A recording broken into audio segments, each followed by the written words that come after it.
현미경 분석 2부 첫 번째 경기는 8번 경기로 들어온 이탈리아 대 우크라이나의 경기입니다. 저는 승무패로 지으면서 우크라이나 쪽 이변까지 가져가 보도록 하겠습니다.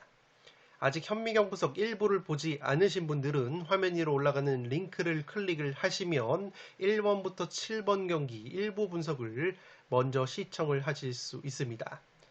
통계적인 부분은 화면을 멈추셔서 구독자 여러분들이 확인을 해 주시기 바랍니다. 시간 관계상 빠르게 살롱 코멘트로 넘어가서 분석을 진행을 하도록 하겠습니다. 지금 보고 계시는 현미경 분석 자료는 풋볼살롱 유튜브 멤버십 킹 등급으로 가입을 하시면 네이버 카페에서 빠르고 편하게 확인을 하실 수 있습니다.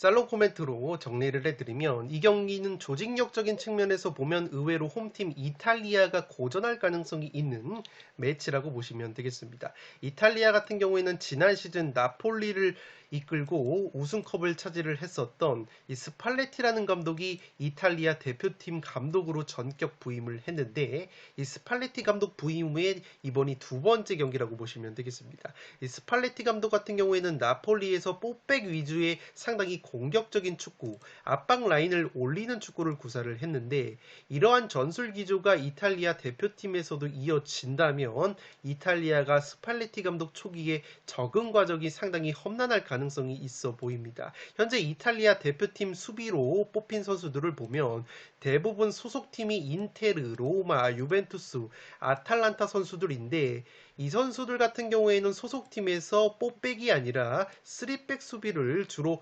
맡았던 수비 자원들이기 때문에 이 스팔레티 감독이 뽀백을 들고 나오게 된다면 이 전술 적응에 있어서 상당히 애를 먹을 수도 있는 이탈리아의 수비진이라고 보시면 되겠습니다. 실제 직전 북마케도니아 원정에서 이 스팔레티 감독이 데뷔전을 치렀는데 이 뽀백 전술을 구사를 했고 북마케도니아를 상대로 1대1 무승부에 그치면서 승점을 1점을 따내는데 그쳤다고 보시면 되겠습니다.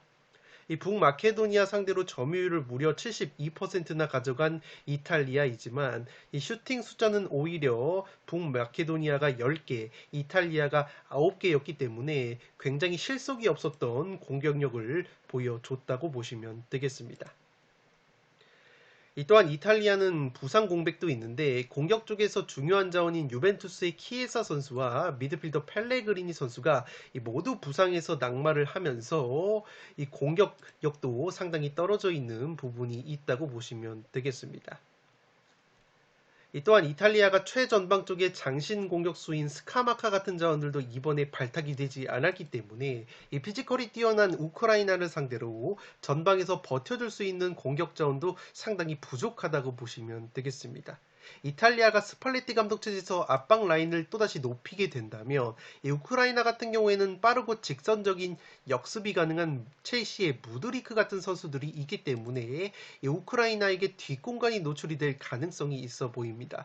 물론 우크라이나의 공격수 무드리크 선수가 소속팀 첼시에서는 굉장히 저조한 경기력을 보여주고 있지만 이런 선수들이 대표팀에서 분위기 반전을 하는 경우가 있고 이미 유로 예선 3경기에서 2개의 어시스트를 올려주고 있는 무드리크이기 때문에 충분히 뒷공간만 많이 나와준다면 이 무드리크 특유의 스피드가 빛을 발할 수 있는 가능성이 있어 보입니다. 또한 우크라이나 같은 경우에는 현재 지휘봉을 잡고 있는 레브로우 감독이 지난 6월 달에 부임을 했기 때문에 우크라이나 역시 이 레브로우 감독 체제에서 4경기밖에 치르지 않았기 때문에 조직력이 완성이 됐다고는 할 수 없지만 이 레브로우 감독 부임 이후에 우크라이나가 4경기에서 2승 2무 무패를 달리고 있고 이 직전 잉글랜드와의 홈 경기에서도 1대1 무승부 지난 6월 독일과의 평가전에서 3대3 무승부를 거두는 등 강팀과의 경기에서도 지지 않는 모습을 보여주고 있기 때문에 우크라이나 같은 경우에는 새로운 감독 체제에서 연착륙에 성공을 했다고 보시면 되겠습니다. 또한 지금 보시는 것처럼 직전 잉글랜드전에서 우크라이나가 선제골을 만들어냈을 때 역습 상황에서 순간적으로 공격에 5명이 가담을 하면서 우크라이나의 진첸코 선수가 득점을 만들어냈었기 때문에 이탈리아가 수비 뒷공간을 노출하게 된다면 우크라이나의 돌력 앞으로 역습 한 방에 실점을 하는 그림도 그려지지 않나 싶습니다. 따라서 여전히 홈팀 이탈리아의 전력이 우세하다고 볼 수 있지만 우크라이나가 최근 새로운 감독 체제에서 빠르게 조직력을 가다듬으면서 무패 행진을 이어가고 있고 직전 잉글랜드와의 경기에서도 무승부 저력을 보여줬다는 점, 반대로 이탈리아는 스팔레티 감독 체제에서 조직력 자체가 올라오지 않았고 직전 북마케도니아 원정에서도 1대1 무승부에 그쳤다는 점까지 고려를 한다면 이 경기는 우크라이나 사이드 이변픽도 충분히 노려봄직한 매치라고 생각이 되고 있습니다. 8번 경기는 승무패로 지우면서 이변까지 노려보도록 하겠습니다. 9번 경기는 몰타 대 북마케도니아의 경기인데 몰타의 단통 패배로 가보도록 하겠습니다. 투폴 추천으로는 무패를 추천드리도록 하겠습니다. 몰타의 FIFA 랭킹이 171등, 북마케도니아가 68등이기 때문에 FIFA 랭킹적인 측면에서는 체급 차이가 꽤 많이 나는 매치라고 보시면 되겠습니다.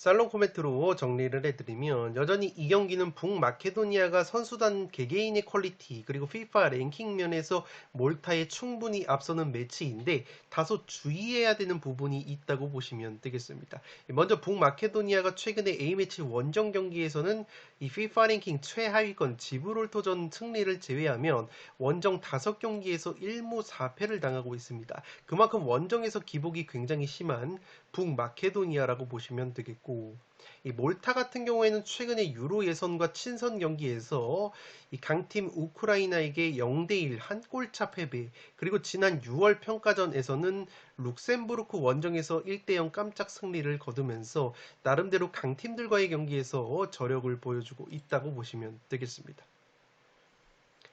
이 또한 몰타에는 에이스 플레이메이커라고 할 수 있는 테디 테우마라는 선수가 있는데 이 선수 같은 경우에는 벨기에 명문팀인 위니옹 출신으로 올 시즌 프랑스 리그앙 랭스로 이적이 돼서 이 리그 2경기에서 이렇게 3골 2도움이라는 굉장히 좋은 골 감각까지 보여주고 있기 때문에 몰타에서도 한 방을 보여줄 수 있는 테디 테우마라는 선수가 있다고 보시면 되겠습니다. 따라서 이러한 변수를 종합적으로 고려를 한다면 이 북마케도니아가 다소 통수를 칠 가능성이 있어 보입니다.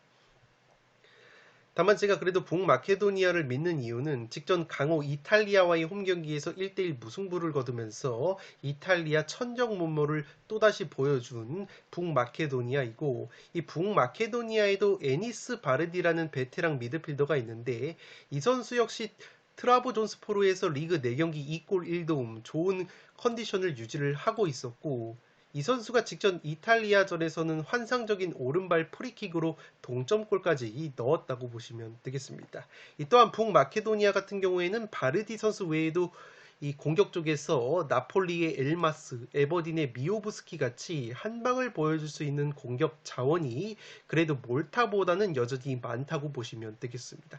지난 3월달 몰타와의 1차전 홈경기 맞대결 당시에도 비록 북마케도니아가 2대1 한 골차 승리를 몰타 상대로 거뒀지만 당시의 경기 내용을 보면 점유율 60%를 가져가면서 슈팅도 18개 대 7개로 압도적인 경기 내용을 보여준 북마케도니아였고 당시 기대 득점값 자체도 북마케도니아가 1.6골, 몰타가 0.6골에 그쳤기 때문에 여전히 경기력적으로는 북마케도니아의 승리 가능성이 높지 않나 싶습니다.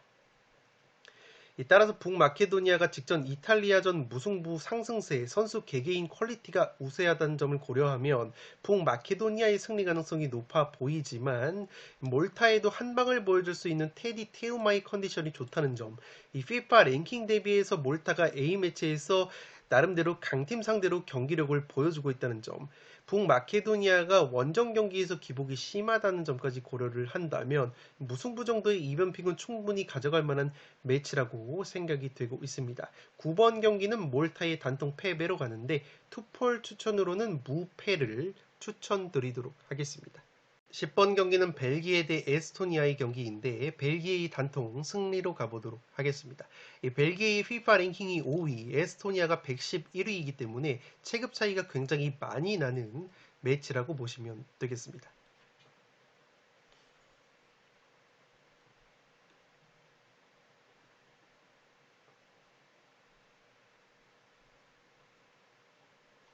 살롱 코멘트로 정리를 해드리면 에스토니아 같은 경우에는 의외로 수비 쪽에 유망한 유망주들을 필두로 끈적한 조직력을 갖춘 이미지가 있던 팀인데 에스토니아의 골키퍼 칼 헤인 같은 경우에는 아스날 소속의 선수이고 중앙 수비수 파스코치 같은 경우에는 토트넘 23세 이하 팀 출신으로 현재 스위스 그라스호퍼로 이적이 돼서 활약을 하고 있다고 보시면 되겠는데 이 선수들이 젊고 유망한 선수들은 맞는데 소속팀에서 경기에 나서지 못하면서 실전 감각이 다소 우려가 되는 부분이 있었고 직전 스웨덴과의 홈경기에서 0대5 대패를 당하면서 그러한 불안감이 현실로 드러났다고 보시면 되겠습니다. 특히나 스웨덴의 클루셉스키처럼 개인기가 뛰어난 자원들을 막아냄에 있어서 상당히 고전을 했었던 에스토니아의 수비진인데 이 벨기에 같은 경우에는 측면에 바카요코나 도쿠, 카라스코처럼 개인 기량이 뛰어나면서 오히려 스웨덴의 클루세스키보다 스피드까지 빠른 자원들이 많기 때문에 벨기에의 이러한 테크니션들을 막아냄에 있어서 에스토니아의 젊은 수비 자원들이 또다시 고전을 할 가능성이 있어 보입니다.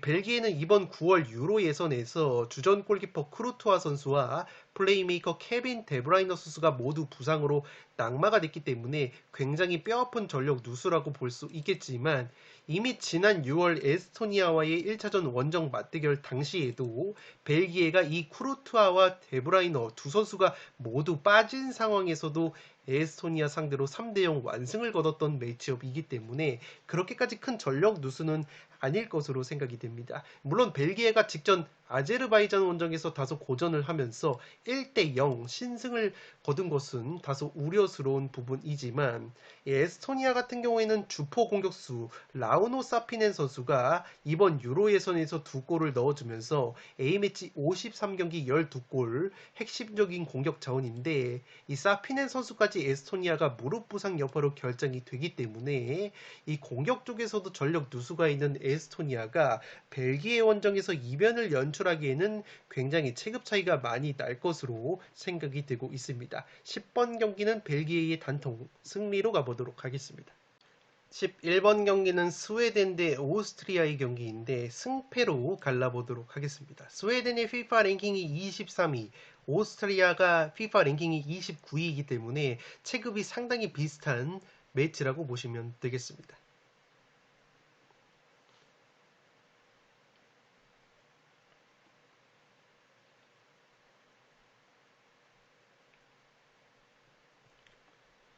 살롱 코멘트로 정리를 해드리면 직전 에스토니아 원정에서 모처럼 5대0 대승을 거두면서 스웨덴이 오스트리아전을 앞두고 예열을 마쳤다고 보시면 되겠습니다. 특히나 에스토니아전에서 스웨덴의 핵심 공격수 클루세스키 선수와 이삭, 요케레스 같이 핵심 자원들이 모두 골맛을 보면서 골 결정력 0점을 잡아낸 이 스웨덴이라고 보시면 되겠습니다.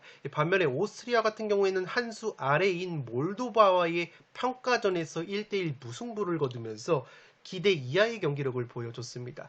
물론 유로 예선 경기가 아니었기 때문에 오스트리아가 몰도바 상대로 로테이션 폭을 굉장히 많이 가져갔지만 홈에서 몰도바를 상대로 1대1 무승부에 그친 것은 결코 좋은 경기력은 아니었다고 보시면 되겠습니다. 또한 최근에 오스트리아가 A매치 원정 경기에서는 안도라전 승리를 제외하면 원정 3경기에서 1무 2패로 승리가 없었습니다. 물론 원정 상대가 덴마크, 프랑스, 벨기에 이 모두 스웨덴보다 강팀들이었기 때문에 그러한 부분은 정상 참작이 가능하겠지만 어쨌든 오스트리아 역시 원정에서는 기복이 있는 편이라고 보시면 되겠습니다. 반면에 스웨덴 같은 경우에는 A매치 홈 경기에서 5승 1무 1패로 확실히 홈발을 받는 면이 있고, 따라서 상황적으로는 스웨덴이 오스트리아전에서 충분히 해볼 만한 여건이 조성이 됐다고 보시면 되겠습니다. 다만 스웨덴이 최근에 오스트리아와의 맞대결에서 굉장히 무기력했는데 지난 6월 유로 예선에서도 오스트리아 원정에서 0대2 패배를 당했을 정도로 최근에 오스트리아가 스웨덴 상대로 상당히 강했던 모습이 있습니다. 지난 6월 1차전 맞대결에서 스웨덴이 대부분의 주전자원들이 모두 출격을 했지만 오스트리아 상대로 무득점에 그치면서 0대2로 패배를 당했는데, 특히나 이번 경기에서도 스웨덴이 기존 선발 라인업을 고수할 경우에는 오히려 답답한 흐름이 나올 가능성이 있어 보입니다. 특히나 직전 에스토니아전에서 스웨덴의 클루셉스키 선수가 1골 1도움으로 맹활약을 했다고 말씀을 드렸는데, 이 클루셉스키라는 선수는 소속팀 토트넘에서도 보면은 스피드 차원에서 약점이 있는 선수이기 때문에 역습 상황에서 템포를 많이 잡아먹는 약점이 있다고 보시면 되겠습니다. 이 에스토니아처럼 약팀이 밀집 수비를 펼칠 때는 이렇게 클루셉스키처럼 피지컬과 개인기를 앞세워서 수비 블록을 뚫고 들어가는 데는 강점이 있긴 하지만, 이 오스트리아라는 강팀을 상대로는 오스트리아가 기본적으로 압박을 빡세게 가져가는 팀이기 때문에 이 스웨덴 입장으로서는 수비 뒷공간을 빠르게 노릴 수 있는 스피드를 갖춘 측면 자원이 필요한데, 이러한 측면에서 만약에 클루셉스키 선수가 제 아무리 컨디션이 좋아서 선발로 나온다고 하더라도 오히려 오스트리아의 수비 뒷공간을 공략함에 있어서는 이 클루셉스키 같은 선수들이 다소 부적합할 수 있는 매치가 될 것으로 생각이 됩니다. 따라서 개인적으로는 풋볼살롱이 생각하기에 스웨덴 입장으로서는 지난 오스트리아 원정에서 후반 42분에 짧게 교체 투입이 됐었던 엘랑가라는 공격수에게 좀 더 출전 시간을 부여를 한다면 오히려 이 선수가 스웨덴이 키플레이어가 될 가능성이 있어 보입니다. 이 엘랑가라는 측면 공격수가 프리미어리그 맨유 출신인데 이번 시즌 노팅엄으로 이적을 해서 리그 4경기 1골 1도움 상당히 좋은 모습을 보여주고 있습니다. 특히나 1골 1도움을 기록한 상대가 바로 프리미어리그의 대표 강팀인 아스날과 첼시였다고 보시면 되겠는데, 특히나 이 한 골 같은 경우에는 첼시 원정에서 엘랑가가 결승골을 터뜨리면서 노팅엄이 1대0 이변을 연출을 했었다고 보시면 되겠습니다. 당시에 풋볼살롱의 현미경 분석을 통해서 노팅엄이 엘랑가나 아워니를 앞세운 역습을 통해서 충분히 이변을 만들어낼 수 있다고 말씀을 드렸는데, 당시에도 아워니 선수가 찔러준 스루 패스를 엘랑가 선수가 역습 상황에서 마무리하면서 노팅엄이 승리를 거뒀다고 보시면 되겠습니다. 오스트리아 같은 경우에는 랄프 랑닉이라는 감독이 이 팀을 지휘하고 있는데, 이 감독 같은 경우에는 전방 압박을 골자로 하는 전술의 대가이기 때문에 오스트리아가 기본적으로 압박 라인 자체가 높다고 보시면 되겠습니다. 따라서 최근에 컨디션이 뛰어난 스웨덴의 엘랑가 선수가 출전 시간을 좀 더 많이 가져가게 된다면 엘랑가 같이 빠른 자원들을 앞세운 역습 합방으로 스웨덴이 충분히 재미를 보는 그림이 그려지지 않나 싶습니다. 직전 에스토니아전에서는 아예 벤치에서 경기에 출전을 하지 못한 엘랑가이기 때문에 만약에 스웨덴이 또다시 엘랑가 선수를 기용하지 않고 기존에 조금 더 투박한 면이 있는 클루세스키 선수를 고집을 하게 된다면 오히려 오스트리아를 상대함에 있어서는 상당히 고전을 할 수도 있는 스웨덴이 되지 않을까 생각이 되고 있습니다. 다만 오스트리아 같은 경우에도 원정에서의 기복이 있는 팀이고 직전 안도라와의 평가전에서 기대 이하의 경기력을 보여준 점, 오스트리아의 공격수인 아르나우토비치와 오니시오 그리고 그레고리슈 같은 선수들이 소속팀에서는 최근에 골감각이 좋지 못하다는 점까지 고려를 한다면 이 경기는 양팀 모두에게 가능성이 있는 매치라고 생각이 되고 있기 때문에 11번 경기는 승패로 갈라보도록 하겠습니다. 12번 경기는 스위스 대 안도라의 경기인데 스위스의 단통 승리로 가보도록 하겠습니다. 독식픽으로는 승무를 추천드리도록 하겠습니다. 스위스의 FIFA 랭킹이 13위, 안도라의 FIFA 랭킹이 154위이기 때문에 체급 차이가 굉장히 많이 나는 매치라고 보시면 되겠습니다.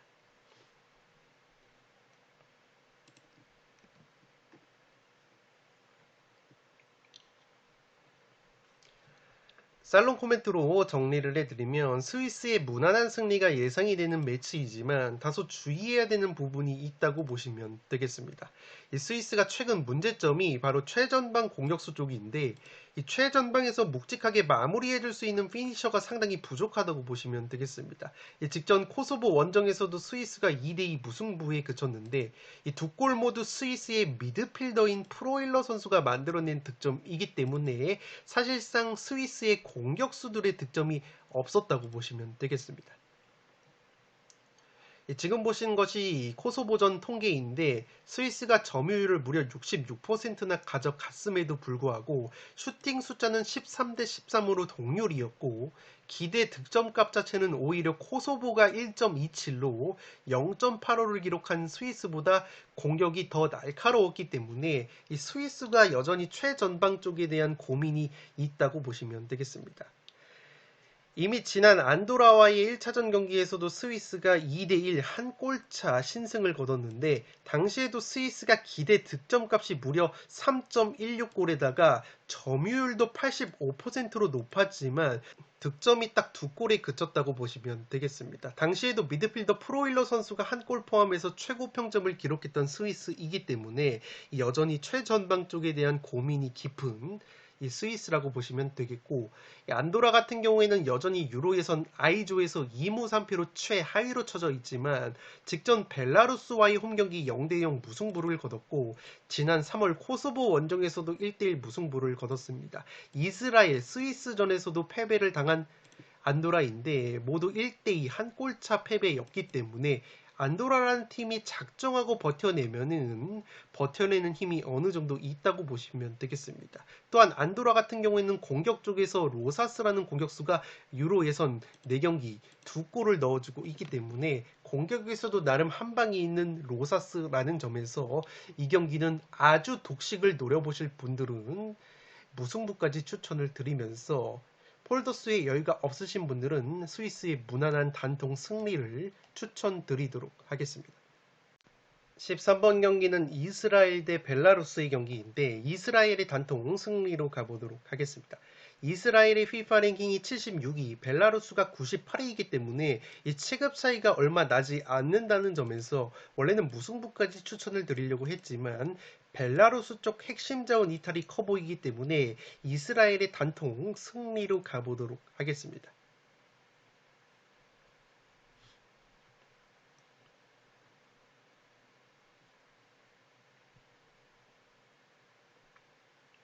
살롱 코멘트로 정리를 해드리면 벨라루스로서는 직전 안도라 원정 0대0 무승부 결과도 뼈아팠지만 벨라루스의 핵심 중앙 미드필더인 에봉 선수가 옐로 카드를 받으면서 이번 경기 경고 누적으로 결장이 된다고 보시면 되겠습니다. 이 벨라루스의 에봉이라는 미드필더가 A매치 30경기에서 4골을 기록하고 있는데 이번 유로 예선에서만 5경기 2골로 공격수 모로주프 선수와 함께 팀 내에서 가장 많은 득점을 올려주고 있었던 막스 에봉이기 때문에 이 선수가 결장이 되는 것은 굉장히 뼈아픈 전력 누수라고 보시면 되겠습니다.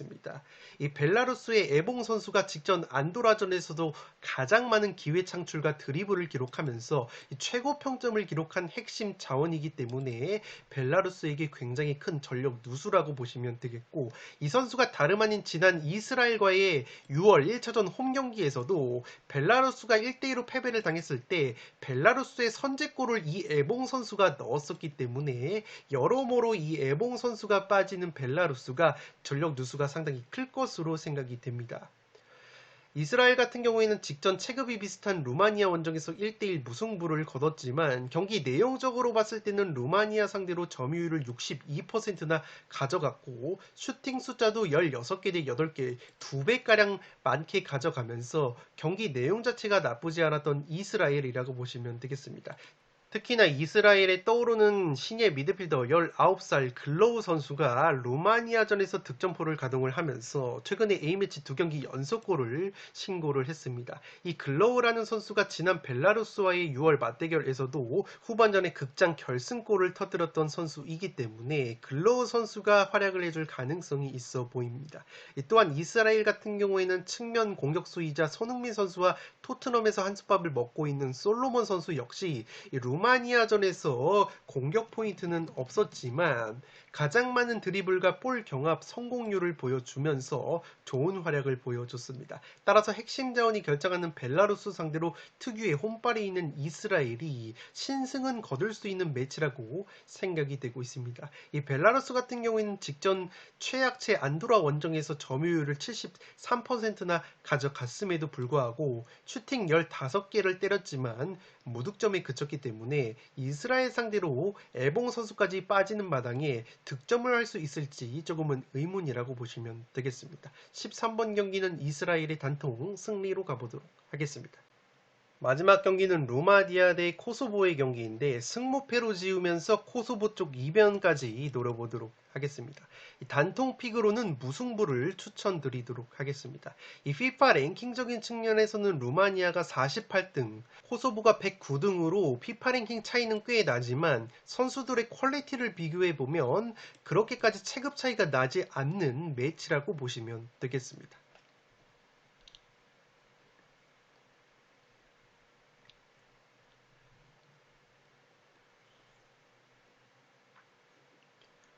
살롱 코멘트로 정리를 해드리면 양팀 모두 이번 유로 예선에서 최고 무잡이라는 점에서 하나만 찍으면 여전히 무승부 구미가 가장 당기는 매치이지만 현재 코소보 승리 역배 투표율이 6%밖에 되지 않기 때문에 개인적으로는 상당히 매력적이라고 생각이 되고 있습니다.